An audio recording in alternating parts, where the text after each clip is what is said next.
"Please don't leave me again." The words echoed through the barren fields as if the wind itself was carrying the plea of a man who had lost everything yet still clung to the fragile hope of love and life returning to him. The story begins with a widowed farmer named Rahim, whose wrinkled hands bore the marks of endless toil under the scorching sun, and whose heart carried a grief heavier than the soil he turned each morning. Once, his small piece of land had been alive with the laughter of his wife Amina, whose presence turned every hardship into joy, whose smile was the sunlight that guided him, whose voice was the lullaby that soothed his restless nights. But years ago, fate had stolen her away, leaving Rahim with nothing but silence that screamed louder than thunder and nights colder than the harshest winter.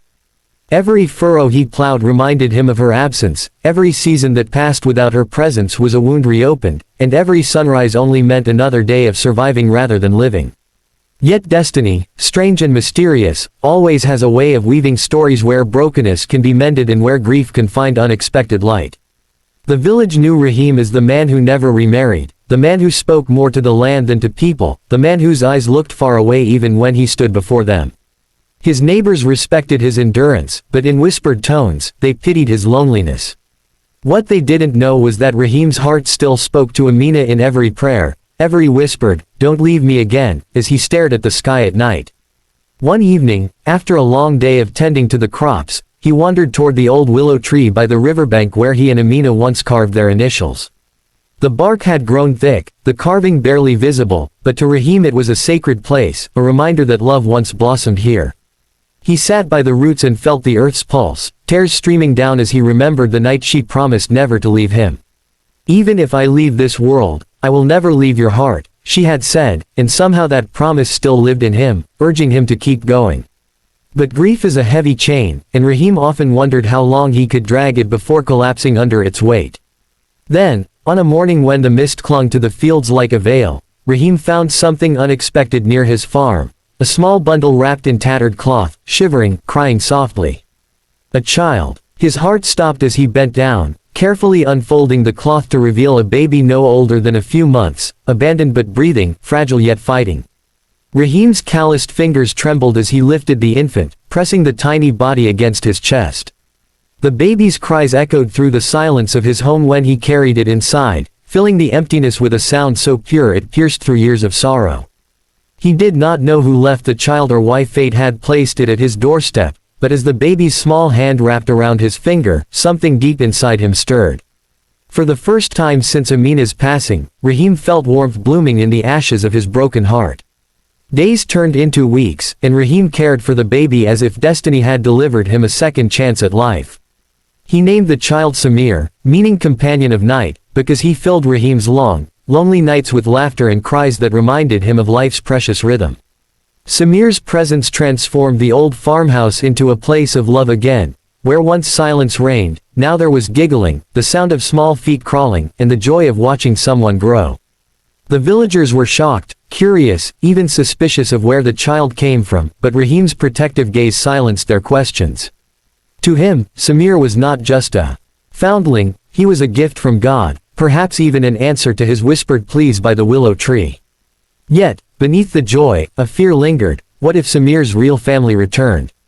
What if destiny would rip this newfound light away, just as it had with Amina?